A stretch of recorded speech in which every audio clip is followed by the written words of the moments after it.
আম এবং নিম, এই দুই যে যার স্থানে অত্যন্ত বিশেষ, অত্যন্ত শ্রেষ্ঠ। আম আমাদের শক্তি বাড়ায়, আর অন্যদিকে নিম রোগের সাথে লড়াই করার আমাদের ক্ষমতা বাড়ায়। এবার আম অত্যন্ত মিষ্টি হয় আর নিম অত্যন্ত তিক্ত। তাই এই কারণে কি নিমের নিরাশ হওয়া উচিত বা নিজেকে ঘৃণা করা উচিত? তার স্বাদ তিক্ত? কখনোই নয়। দেখুন, নিম তিক্ত, এতে নিমের কোনো দোষ নেই। দোষ হলো জিহ্বার, যে মিষ্টি পছন্দ করে, তিক্ত পছন্দ করে না। কিন্তু যদি আপনি নিজের জীবনে নিমের প্রয়োগ না করেন, তাহলে আপনার রোগ প্রতিরোধ ক্ষমতা বাড়বেই না। তাই নিম হলো অত্যন্ত গুরুত্বপূর্ণ। এর থেকে আপনি কি শিক্ষা পেলেন? এটাই যে জীবনে কখনো অন্য কারোর মাপকাঠি দ্বারা নিজেকে পরখ করবেন না। আপনার যোগ্যতা, আপনার বিশেষত্ব, আপনার গুণ, অপগুণ, এই সব কিছু আপনি নিজে বুঝে নিন, সেটাই যথেষ্ট। আসুন আর আমার সাথে ভালোবেসে বলুন, রাধা রাধা। আমরা সকলে জীবনে ঈশ্বরের কাছে কিছু না কিছু প্রার্থনা করি, আর ঈশ্বর যখন আমাদের মনস্কামনা পূরণ করেন তখন আমরা প্রসন্ন হয়ে যাই। কিন্তু যখন ঈশ্বর আমাদের মনস্কামনা পূর্ণ করেন না, তখন আমরা ভাবি, সন্দেহ করি যে সত্যি ঈশ্বর আছেন। আপনাকে একটা কথা বলি, আপনি যদি ঈশ্বরের সম্মুখে নিজের ইচ্ছে বা মনস্কামনা রাখেন আর ঈশ্বর তা পূরণ করেন, তার অর্থ হলো ঈশ্বর এটা জানেন যে আপনার তার প্রয়োজন রয়েছে। কিন্তু যদি আপনি কামনা করেন আর তা পূর্ণ না হয়, তাহলে শুধু এটা মনে রাখবেন যে ঈশ্বর সেই সব দেখতে পান যা আপনি দেখতে পাচ্ছেন না। দ্বিতীয় কারণ হলো এটা, ঈশ্বর এটা খুব ভালো করে জানেন যে যে ইচ্ছে আপনি রাখছেন, সেই ইচ্ছে আপনি নিজের জোরে পূর্ণ করতে পারেন। তাই যদি আপনার ইচ্ছে ঈশ্বর পূর্ণ করেন, তাকে ধন্যবাদ জানান। আর যদি উনি আপনার ইচ্ছে পূর্ণ না করেন, তাহলে আরো ধন্যবাদ জানান। কারণ হয় উনি আপনার মঙ্গল চাইছেন, বা উনি আপনাকে ততটাই যোগ্য বলে মনে করছেন যে আপনি নিজেই নিজের ইচ্ছে, নিজের স্বপ্ন পূরণ করতে পারবেন। নিজের কর্ম করতে থাকুন, জীবনের সামনে এগোতে থাকুন, আর আমার সাথে ভালোবেসে বলুন, রাধা রাধা। একটা গাই আর একটা বাছুরের মধ্যে কেমন সম্পর্ক থাকে? একটা গাই নিজের বাছুরকে ডাকে, আর সেই বাছুর হাজার হাজার গাইয়ের মধ্যে থেকেও নিজের মাকে চিনতে পেরে যায় আর নিজের মায়ের সাথে এসে জড়িয়ে পড়ে। আর কিছুটা ঠিক এরকমই সম্পর্ক হলো আপনার কর্ম এবং আপনার কর্মফলের মধ্যে। আপনি যেমন কর্ম করবেন, আপনার কর্ম আপনার কর্মফলকে ডাক দেবে, আর আপনার কর্মফল কোথাও না কোথাও থেকে আপনাকে খুঁজতে খুঁজতে এসে আপনার সাথে জড়িয়ে পড়বে। তাই উচিত এটাই হবে যে আপনি সৎকর্ম করুন, কারণ ঈশ্বর যদি আপনাকে আপনার ভুলের জন্য ক্ষমা করেও দেন, আপনার কর্ম কিন্তু করবে না। তাই যদি আপনি দুষ্কর্ম করতে চলেছেন, তাহলে আপনি প্রস্তুত থাকুন, আর যদি আপনি শুভ কর্ম করতে চলেছেন, তাহলেও আপনি প্রস্তুত থাকুন। আপনার কর্ম যেমন হবে তেমন ফল আপনার কাছে নিজে থেকেই চলে আসবে। আজ না হোক কাল, কাল না হোক অন্য কোনো সময়, অবশ্যই আসবে। আসুন আমার সাথে ভালোবেসে বলুন, রাধা রাধা। কোনো বাড়িতে, কোনো পরিবারে যখন কারোর জন্ম হয়, তখন তা কত সুখের মুহূর্ত হয়। সেই ছোট্ট সন্তান যখন কিছুটা বড় হয়, সে হাঁটার চেষ্টা করে, আর সেই প্রক্রিয়াতেও খুব বড় একটা শিক্ষা লুকিয়ে রয়েছে, ঠেলে দেওয়া। যখন আপনি হাঁটতে চান, সামনে এগোতে চান, তখন আপনি কি করেন? নিজের পায়ের তলার যে মাটি, তাকে আপনি পেছনে ঠেলে দেন। ব্যাস, এই একই জিনিস তো জীবনেও শিখতে হবে। এবার যদি আপনি জ্ঞানের পথে অগ্রসর হতে চান, তাহলে অজ্ঞানতাকে পেছনে সরিয়ে দিতে হবে। যদি আপনি প্রকাশের দিকে এগোতে চান, তাহলে অন্ধকারকে পেছনে সরিয়ে দিতে হবে। যদি আপনি ভবিষ্যতে সফল হতে চান, তাহলে অতীতের যে অসফলতাগুলিকে পেছনে সরিয়ে দিতে হবে। যে জল বইতে বইতে থেমে যায় তাকে আমরা নালা বলে থাকি, তার থেকে দুর্গন্ধ বের হয়। কিন্তু যে জল বইতেই থাকে তাকেই আমরা পবিত্র জল বলি। তাহলে আপনিও কর্ম করতে থাকুন, কখনো থামবেন না। আর আমার সাথে ভালোবেসে বলুন, রাধা রাধা। যোগাসন। যোগাসনে আসন অত্যন্ত গুরুত্বপূর্ণ। এবার আমি বলবো সবথেকে শ্রেষ্ঠ আসন কোনটি। আশ্বাস। নিজেকে আশ্বস্ত করতে থাকুন যে আমি আছি, সব ঠিক হবে, যা হচ্ছে ভালোর জন্য হচ্ছে। এই আশ্বাস আপনাকে জীবনে এমন ধনাত্মক বিশ্বাস দেবে যে আপনি বড় বড় সমস্যার সমাধান করতে পারবেন। এবার যদি কথা বলি সবথেকে কঠিন সময়ের, তাহলে সেটা হলো বিচ্ছেদের। যা মা সীতাকে সহ্য করতে হয়েছে শ্রীরামের জন্য, রাধা কৃষ্ণকেও সহ্য করতে হয়েছে। যে ব্যক্তি বিচ্ছেদের সময় সঠিক পথে চলে এসেছে সে জীবনে অনেক শ্রেষ্ঠ স্থানে অবশ্যই পৌঁছতে পারবে। এবার যদি কথা বলি সবথেকে জরুরি এবং গুরুত্বপূর্ণ সময়ের, তাহলে সেটা হলো সংযোগ। সকলকে সাহায্য করতে থাকুন। আপনি অন্যদের সাহায্য করে তাদের যত আনন্দ দিতে পারবেন ততটাই আনন্দ আপনারও জীবনে অবশ্যই আসবে। আসুন আর আমার সাথে ভালোবেসে বলুন, রাধা রাধা। কামবোধ। এটাই আপনার অন্তরের প্রথম শত্রু। বেশিরভাগ মানুষই কামবোধ বলতে লালসা বোঝেন, কিন্তু এটা সম্পূর্ণ সত্য নয়। কামের আসল অর্থ হল কামনা। এটা খুবই সহজ ব্যাপার। মনুষ্য শরীর থাকলে, মানুষের মন থাকলে এই কামনা অবশ্যই থাকবে। এবার এটাই দেখতে হবে যে এই কামনা নেতিবাচক কামনা নাকি ইতিবাচক কামনা। অন্য কারোর জিনিসে নজর দেওয়া, অন্য কোনো মানুষের উপর নজর দেওয়া, কোনো অনুচিত বস্তুর দিকে নজর দেওয়া, এই নেতিবাচক কামনা। আর এই দুষ্কামনা মানুষকে দিয়ে অপকর্ম করাবেই করাবে। তাই মনে রাখবেন, যে ব্যক্তি নিজের কামনাকে নিয়ন্ত্রণে রাখতে পারেন তিনি সঠিক পথেও থাকেন, সঠিক লক্ষ্যে পৌঁছতেও পারেন। যিনি কামনা নিয়ন্ত্রণে রাখতে পারেন না তিনি তার পথও হারিয়ে ফেলেন এবং লক্ষ্যচ্যুতও হন। তাই মনে রাখবেন, নিজের কামনাগুলিকে নিয়ন্ত্রণে রাখুন। কাম নামক এই শত্রুর ওপর বিজয় লাভ করুন। আর আমার সাথে ভালোবেসে বলুন, রাধা রাধা। আমাদের জীবনে দুই ধরনের সম্পত্তি হয়ে থাকে। এক হলো ভৌতিক সম্পত্তি, এক হলো জৈবিক সম্পত্তি। অর্থ, সম্পদ, সুবিধে, খাদ্য, এই সব ভৌতিক সম্পত্তির মধ্যে পড়ে। ব্যক্তি, মিত্র, পরিবার, আমাদের আপনজন, আত্মীয় স্বজন সব জৈবিক শ্রেণীতে পড়ে।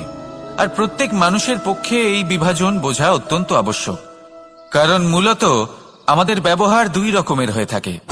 হয় আমরা ভালোবাসি বা আমরা সদ্ব্যবহার করি। আর সবথেকে বড় ভুল আমরা তখন করি যখন আমরা বুঝতেই পারি না যে ভালোবাসবো কাকে আর ব্যবহার করব কাকে। আমরা ভৌতিক সম্পত্তি ভালোবেসে ফেলি আর ব্যবহার করি জৈবিক সম্পত্তিকে, যেখানে এটা অনুচিত। জৈবিক সম্পত্তিকে ভালোবাসুন আর ভৌতিক সম্পত্তিকে ব্যবহার করুন।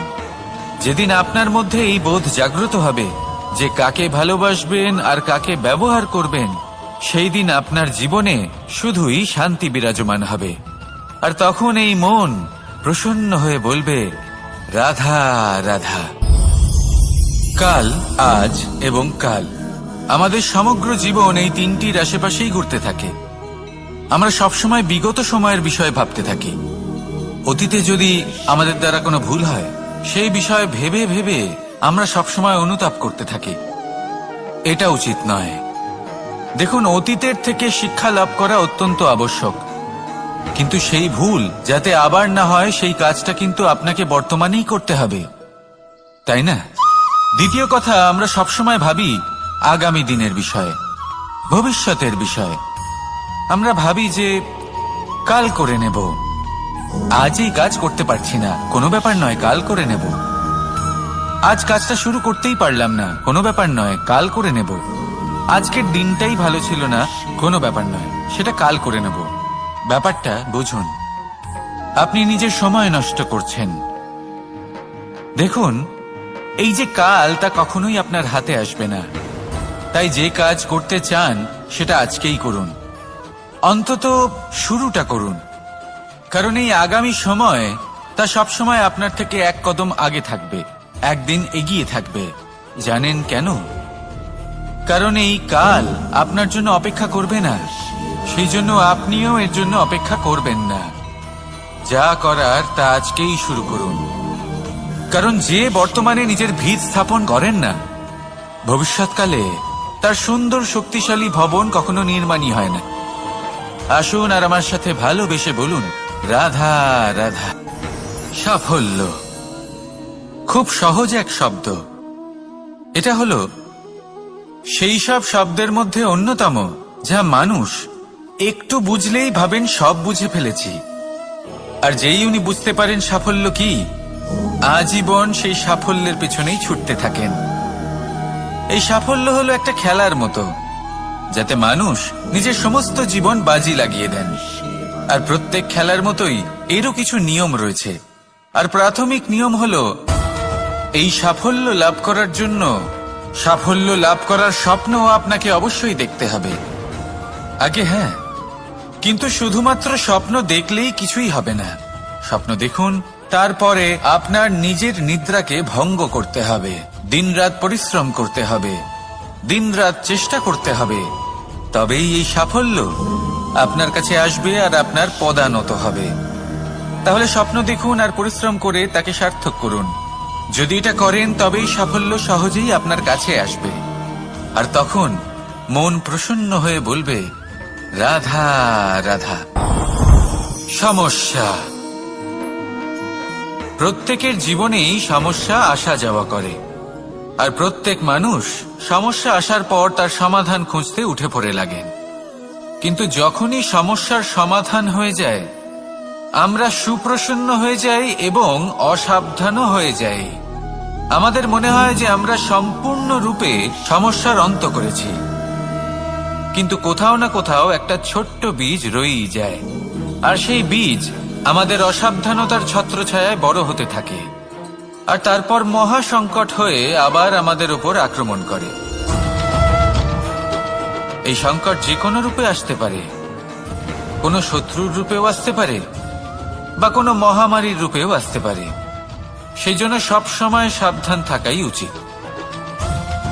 কারণ অসাবধান হলে কি হয়, আমাদের সুরক্ষা চক্রে একটা ছেদ উৎপন্ন হয়, আর আমাদের শেষ করতে পারে এমন এক বাণ সেই ছেদ বিন্দু হয়ে আমাদের হৃদয়ে প্রবেশ করতে পারে।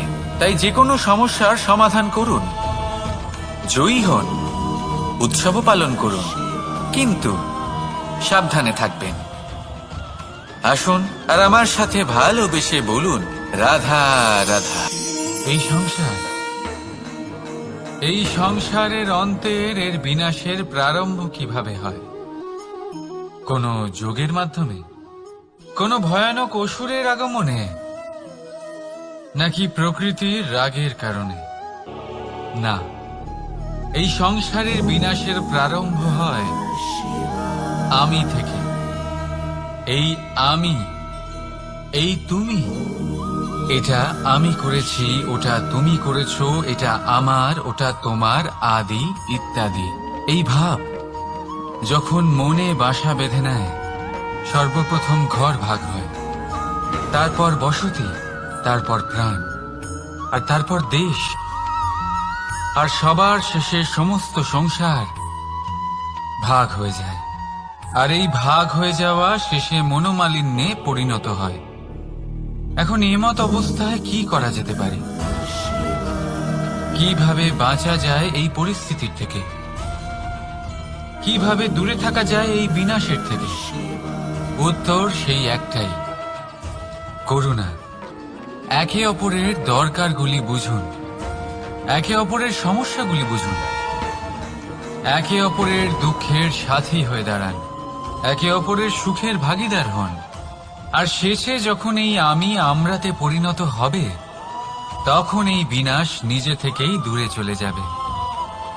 তাহলে আমরাতে বিশ্বাস করতে শিখুন আর আমার সাথে ভালোবেসে বলুন, রাধা রাধা। এই মুদ্রা, এবারে ভাবুন এটাই আমাদের জীবন, জীবনের সুখ আর দুঃখ। এই মুদ্রার, এই জীবনের দুটি দিক। কিন্তু যখনই আমরা ঈশ্বরের কাছে প্রার্থনা করি তখনই আমরা সুখ চাই, আর সেই সুখ আসেও। আর যখনই সেই সুখ আসে তখন ব্যক্তি সর্বপ্রথম তাকে ভুলে যায় যে দুঃখের সময় ওনার সাথে ছিলেন। আর এমত অবস্থায় উনি সাহায্য করেন না, উনি করেন উপকার। আর এই উপকারের বদলে মানুষের থেকে উনি নিজের জন্য শ্রদ্ধা চান। আর সেই শ্রদ্ধা, সেই চাহিদার কারণে উনি নিজেকে অন্যদের থেকে শ্রেষ্ঠ, অন্যদের থেকে ভিন্ন মনে করতে বিবশ হয়ে যান। আর আলাদা হবার কারণে তার মধ্যে জেগে ওঠে অহংকার, আর সেটাই হয় তার পতনের কারণ।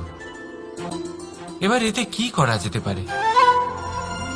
কি চাওয়া যেতে পারে ঈশ্বরের কাছে? এই প্রশ্ন অবশ্যই মনে আসে। ঈশ্বরের কাছে চান সুখ, শুধুমাত্র ততটাই যাতে অহংকার না আসে, আর দুঃখ ততটাই যাতে শ্রদ্ধা না চলে যায়। রাধা রাধা। এই সংসারে এমন কিছুই নেই যে সব সময় একই থাকবে। যা কিছু নির্মাণ হয়েছে তা একদিন অবশ্যই ভেঙে পড়বে। কিন্তু এই ভেঙে যাওয়ার বিশ্লেষণ আপনি কিভাবে করবেন তা আপনার উপরে নির্ভর করছে।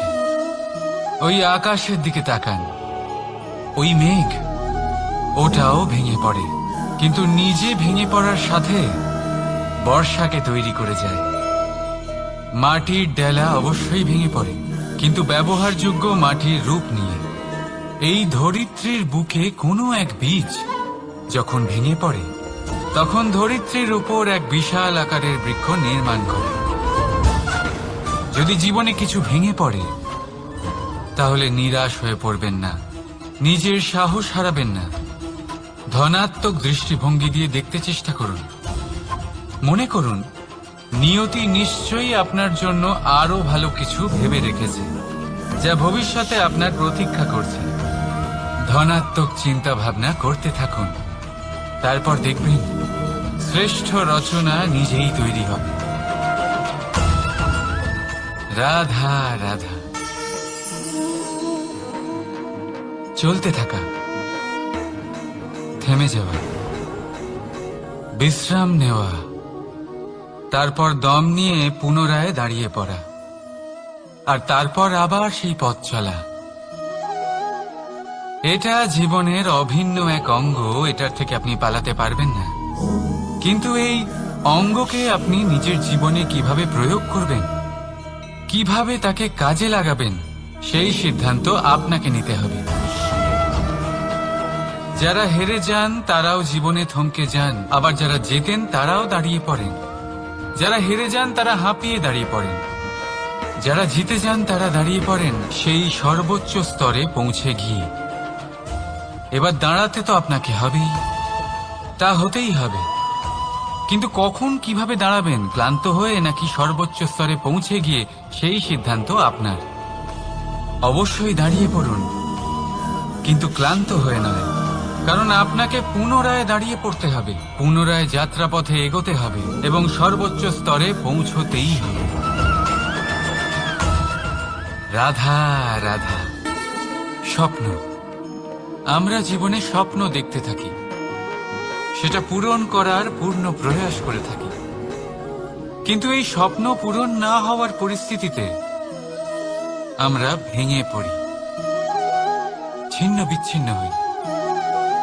আর তারপরেই বোঝা আমরা আগামী প্রজন্মের ওপর রীতিমতো চাপিয়ে দিই। আমরা এটাই মনে করি যে আমরা যেটা হতে পারিনি সেটা আমাদের সন্তান অবশ্যই হবে। আমরা যা কখনো পাইনি আমাদের সন্তান অবশ্যই তা পাবে। এটা যে অনুচিত সেটা আমরা ভাবি না, কিন্তু এটা ভুল। আর এই ভুল আমরা সকলেই করে থাকি। সন্তান, প্রকৃতি আর পরমাত্মার আশীর্বাদ। ওদের ভেতরে তাদের নিজের একটা অস্তিত্ব লুকিয়ে থাকে, সেটা মন দিয়ে দেখুন তো। আপনি শুধু ওই সন্তানকে জন্ম দিয়েছেন, কিন্তু ওর জীবন আপনার নয়। তাই নিজের সন্তানের সাথে থাকুন, সময় কাটান, ওদেরকে ভালোবাসুন, সব সময় প্রেরণা দিন, কিন্তু প্রেরণা দিন ওর নিজের অস্তিত্বকে বাড়ানোর জন্য, ওর নিজের স্বপ্ন পূরণ করার জন্য, আপনার স্বপ্ন পূরণ করার জন্য নয়। ওদের অস্তিত্বকে পূর্ণাঙ্গে বৃদ্ধি পেতে দিন। রাধা রাধা। এই পুকুর দেখছেন আপনি? পুকুরের জল কখনো প্রবাহিত হয় না, একই স্থানে জমে থাকে, আর সেই কারণে কিছুদিন পর ময়লা হতে শুরু করে। কিন্তু তাও আমরা একে ত্যাগ করি না, আমরা তবুও একে পুজো করি। শুধুমাত্র এই কারণে নয় যে অতীতে সে আমাদের তৃষ্ণা মিটিয়েছে, কিন্তু এই কারণেও যে যদিও বা সে ভবিষ্যতে আমাদের তৃষ্ণা না মেটায়, কিন্তু প্রয়োজন হলে আগুন অবশ্যই নেভাতে পারে। ঠিক সেই রকমই হয় আমাদের সম্পর্ক, সম্পর্ক যা আমরা বহু বছর পরিশ্রম করে তৈরি করি, যে দরকার পড়লে আমাদের সহায়ক হয় কোনো না কোনোভাবে। সেই জন্য সম্মান করতে শিখুন এই সম্পর্কগুলিকে, শিখুন এই সম্পর্কগুলিকে অটুট রাখতে। কথায় কথায় এই সম্পর্কগুলিকে ভেঙে দিতে শিখবেন না। রাধা রাধা। বিষ, এই শব্দটা শুনলেই মনে অনেক কল্পনা জন্ম নেয়। কল্পনা অসহ্যকর তিক্ততা, কল্পনা অত্যন্ত বেদনাদায়ক মৃত্যু। এবার যদি আপনাকে জিজ্ঞেস করা হয় যে সবচেয়ে বিষাক্ত বিষ কোনটা, তাহলে আপনি কি বলবেন? কেউ বলবে সর্পের বিষ, কেউ বলবে কাঁকড়া বিছের, কেউ বলবে কালকিউটের বিষ। কিন্তু না, এই সমস্ত রকম বিষ সেই বিষের সামনে টিকতে পারবে না যাকে আমরা বলে থাকি কানের মধ্যে ঢালা বিষ।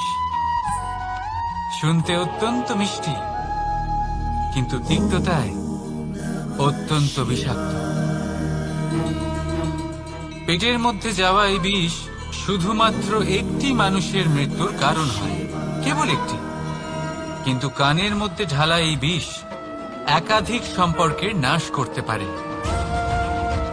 আর এটাতে সেই ব্যক্তির ভুল নেই যে আপনার কানে বিষ ভরেছে, আপনি তাকে দোষ দিতে পারেন না। এখানে দোষ আপনার নিজের, যে এই বিষকে আপনি নিজের উপরে প্রভাব ফেলতে দিয়েছেন, এই বিষকে সুযোগ দিয়েছেন আপনার ক্ষতি করতে। এটা আপনার ভুল। সেই জন্য কুমন্ত্রণায় কখনো কান দেবেন না। আপনার মনে ভালোবাসার দৃঢ়তা জাগিয়ে তুলুন আর নষ্ট করে দিন এই সংসারের সমস্ত বিষের প্রভাব। রাধা রাধা। জীবন, আমাদের এই জীবন সুখ আর দুঃখ, এই দুইয়ের মিশ্রণ। এদের সংমিশ্রণই জীবনের ভারসাম্য বজায় রাখে। এখন এই সুখ, সুখ এমন এক বস্তু যাকে সবাই খুঁজে চলেছে। দুঃখ এমন এক অনুভূতি যা সবার কাছে আছে। আমাদের প্রত্যেকের জীবনে সুখ আর দুঃখ আসতে থাকবে আর যেতেও থাকবে, এটা অবশ্যই জীবনে থাকবে। কিন্তু সফলতা, এটা সবার জীবনে আসে না। কেন? কারণ এই সফলতা সুখ আর দুঃখের দ্বারা প্রাপ্ত হয় না। সফলতা প্রাপ্ত হয় নিজের উপরে বিশ্বাস করতে থাকলে। আকাশের ওই সূর্যকে দেখুন, সূর্যের বিশ্বাস আছে নিজের উপর যে সে সমস্ত জগৎকে আলোকিত করতে পারবে। নিজের প্রথম রশ্মি দিয়ে অন্ধকারকে দূর করতে পারবে। সূর্য এই বিশ্বাস নিয়েই আসে, আর কিছুক্ষণের মধ্যেই সমস্ত সংসার থেকে অন্ধকারকে বিনাশ করে ফেলে সে। তাহলে মনে রাখবেন, এই সুখের আভাস, এই দুঃখের অনুভূতি আসতেও থাকবে আর যেতেও থাকবে। শুধু নিজের উপরে বিশ্বাস রাখুন, তারপর দেখবেন এই সফলতা আপনার দাস হয়ে থাকবে। রাধা রাধা। চাঁদ কত শ্রেয়, শুভ্র, কত সুন্দর। কিন্তু যদি আপনি মনোযোগ সহকারে দেখেন তাহলে দেখবেন এই চাঁদেও দাগ আছে। আর এই দাগগুলি থাকার কারণে কি এই চাঁদের মাহাত্ম্য কখনো কমে যায়? কখনো নয়। এর কারণ হলো চাঁদের নিরন্তর চেষ্টা। একবার এই আকাশে দেখুন, এই অন্ধকার সবসময় চেষ্টা করে চাঁদকে ঢেকে দেওয়া, কিন্তু এই চাঁদ সবসময় এই অন্ধকারের সাথে লড়াই করতে থাকে। অমাবস্যা থেকে শুরু করে চাঁদের এই যাত্রা পূর্ণিমা অবধি পৌঁছেই যায়।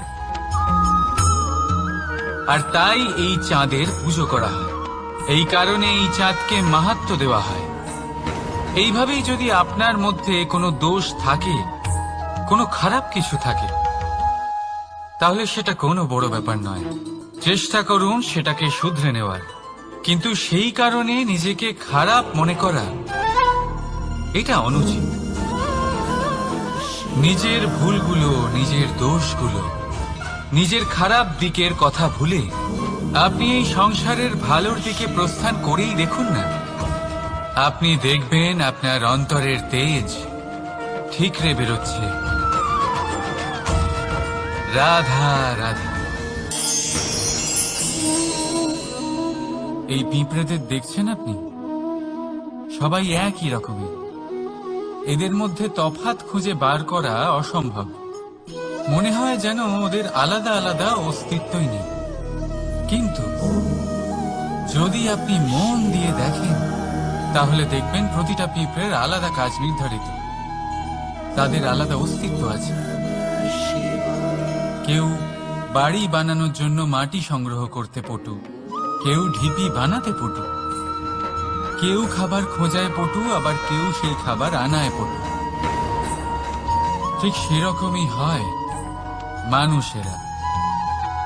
মনে হতেই পারে সবাই একই রকম, কিন্তু প্রতিটা মানুষের ব্যক্তিত্ব, প্রতিটা মানুষের অস্তিত্ব ভিন্ন হয়।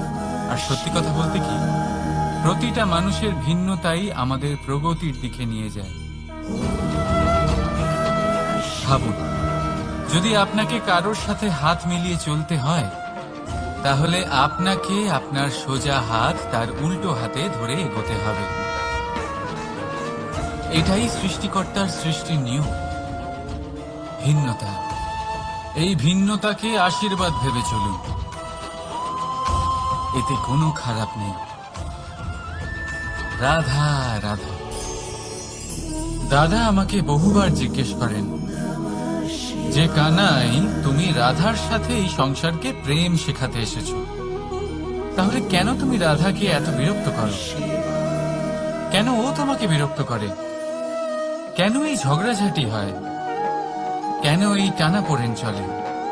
এবার এটার উত্তর আমি কিছুটা এইভাবে দিতে চাই। পিঁপড়ে সেই বাড়িতেই প্রবেশ করে যেখানে মধু উপস্থিত আছে। যদি আপনার বাড়িতে মধু থাকে, কোনো মিষ্টি জিনিস থাকে, মিষ্টত্ব থাকে, তাহলে পিঁপড়ে সেখানে অবশ্যই প্রবেশ করবে। ঠিক এইরকমই হয় আমাদের সম্পর্ক। এর মধ্যে ছোটখাটো ঝগড়াঝাটি, টানাপোড়েন, রাগ করা, মন ভাঙানো, এই সব তো চলতেই থাকে। বিশেষ করে সেই সম্পর্কগুলিতে যেখানে মিষ্টত্ব আছে। মনে রাখবেন, যেই সম্পর্কে কোনো খুনসুটি নেই, রাগ করা, মান ভাঙানো নেই, কোনো ছোটখাটো ঝগড়াঝাটি নেই, সেই সম্পর্ক শুধুমাত্র মস্তিষ্ক দিয়ে পালন করা হচ্ছে, মন থেকে নয়। তাই মন থেকে ভালোবাসতে শিখুন। আর এই ছোটখাটো ঝগড়াঝাটির এই অম্ল মধুর খুনসুটির আনন্দ উপভোগ করুন, কারণ এতেও ভালোবাসা আছে। রাধা রাধা। এই পুস্তক বড়ই কাজের জিনিস। কাহিনী হোক, কবিতা হোক, স্মৃতি হোক, এতে যাই লিখে দেবেন তা ভবিষ্যতের পুঁজি হয়ে যাবে। কিন্তু যদি কখনো এমন হয় যে এই পুস্তক ময়লা হয়ে যায়, বা যদি কোনো পাতায় আপনি ভুল করে কালি ফেলে দেন, বা কোনো বাক্য লিখতে গিয়ে আপনি ভুল করে ফেলেন, তাহলে আপনি কি করেন?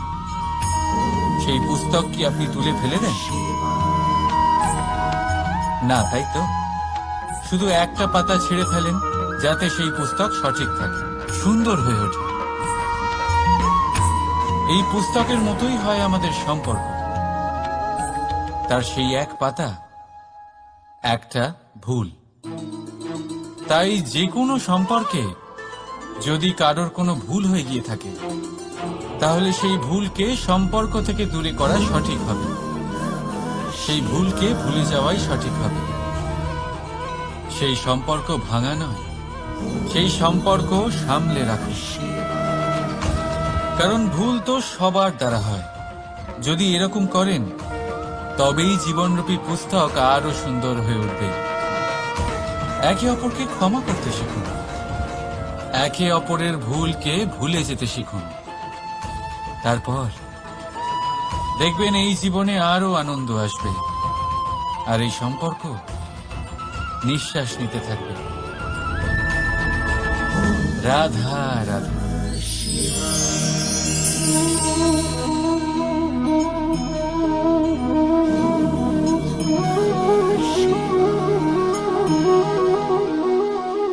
আমার এই ছায়া দেখতে পাচ্ছেন আপনি?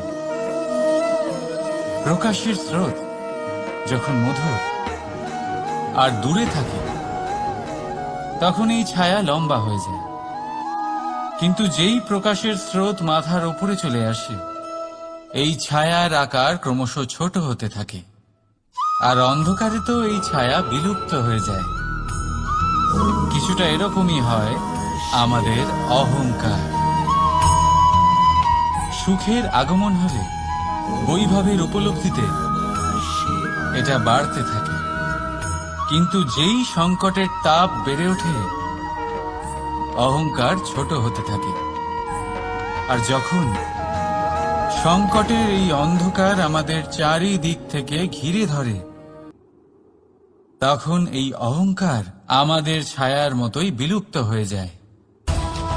তাই সেই কারণে আপনার জীবনে সংকটের আগমন আপনার অহংকার নষ্ট করেই দেবে, কিন্তু তার জন্য সংকটের অপেক্ষা কেন করবেন?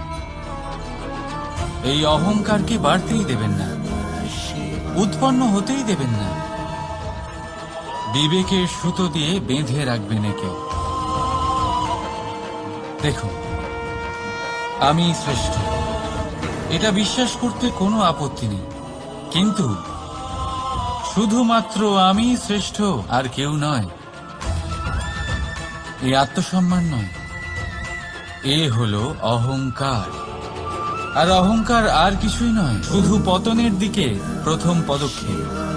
আর এই জীবনে পতনের দিকে নয়, প্রেমের দিকে এগিয়ে যান। আর আমার সাথে ভালোবেসে বলুন, রাধা রাধা। আপনি কি কখনো ফলে ফুলে পরিপূর্ণ বৃক্ষ দেখেছেন? তার ডালগুলো কিরকম স্বাধীনভাবে বেড়ে ওঠে। কিন্তু যদি এই ডালগুলো মূলের সাথে ঠিকভাবে যুক্ত না থাকে, সেই বৃক্ষের মূলগুলি গভীর না হয়, তাহলে কি হবে? তাহলে কি সে সেই সব সুবিধা পাবে? কখনোই না। সেই বৃক্ষের ডাল পড়ে যাবে, সেই বৃক্ষ ভূমিষ্ঠ হয়ে যাবে। ঠিক সেইভাবেই চিন্তা ভাবনার স্বাধীনতার আনন্দ আপনি তখনই আস্বাদন করবেন যখন আপনার শিক্ষা গভীর হবে। তাই স্বাধীন থাকুন দৃষ্টিভঙ্গিতে, কিন্তু যুক্ত থাকুন শিক্ষার সাথে। রাধা রাধা। সমাজ, আমরা এই সমাজে বাস করি আর বহুবার একটা গুরুত্বপূর্ণ কথা ভুলে যাই। এই সমাজ আমরা সকলে মিলে তৈরি করি। সমস্ত সময় কাটিয়ে দিই এইটা ভাবতে ভাবতে যে এই সমাজ কি ভাববে, আমার কি করা উচিত, আমার কি ভাবা উচিত, কি পড়া উচিত, কোনটা সঠিক কোনটা ভুল। যদি আমি এটা করি তাহলে কয়েকজনের এটা মনে হবে না তো যে আমি খারাপ, যখন আমি তা নই। মনে ভয় উৎপন্ন হয় সেই কয়েকজন মানুষের জন্য। তার কারণ হলো আমরা আমাদের মনের কথা শুনতে পাই না, না শুনতে পাই, না বলতে পারি, আর না করতে পারি। সেই কয়েকজন মানুষের ভয় আমরা খারাপের বিরোধিতা করা ছেড়ে দিই। কিন্তু কখনো নিজেকে জিজ্ঞেস করুন, শেষ পর্যন্ত কারা এই কয়েকজন মানুষ? এই সংসারে প্রতিটি মানুষেরই নিজের আলাদা আলাদা ব্যক্তিত্ব আছে, আলাদা দৃষ্টিভঙ্গি আছে। তাই যদি আপনি এটা ভাবেন যে আপনি সবাইকে খুশি করতে পারবেন, তাহলে আপনি ভীষণ বড় ভুল করছেন। জীবনে কর্ম তাই করুন যাতে আপনার অন্তরাত্মা সন্তুষ্ট হয়, আর অন্তরাত্মা সন্তুষ্ট তখনই হবে যখন আপনার কর্ম শুভ হবে। তাই নিজের মনের কথা শুনে এই সংসারে শুভ কর্ম করতে থাকুন, তবেই এই সংসারের কর্মে আপনি সার্থক হবেন।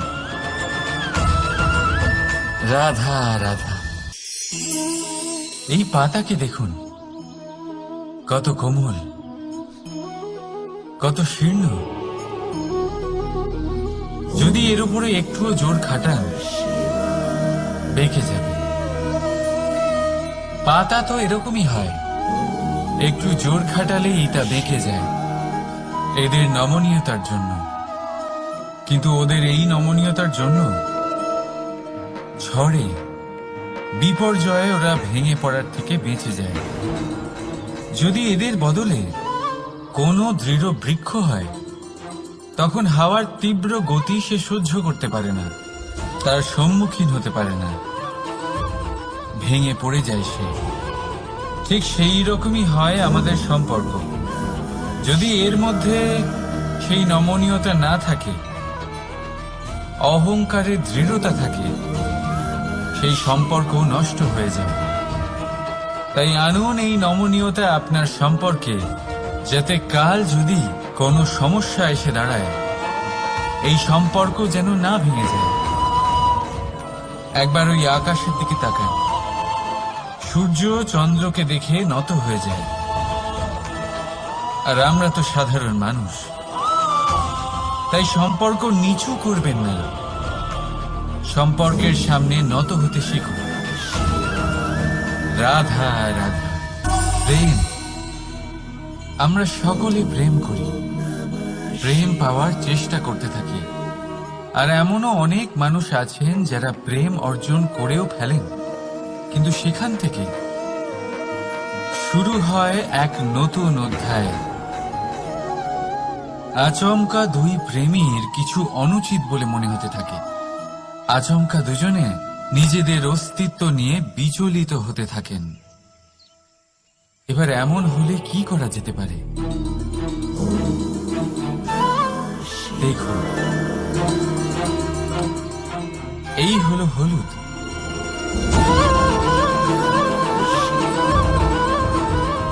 আর এই হলো চুন।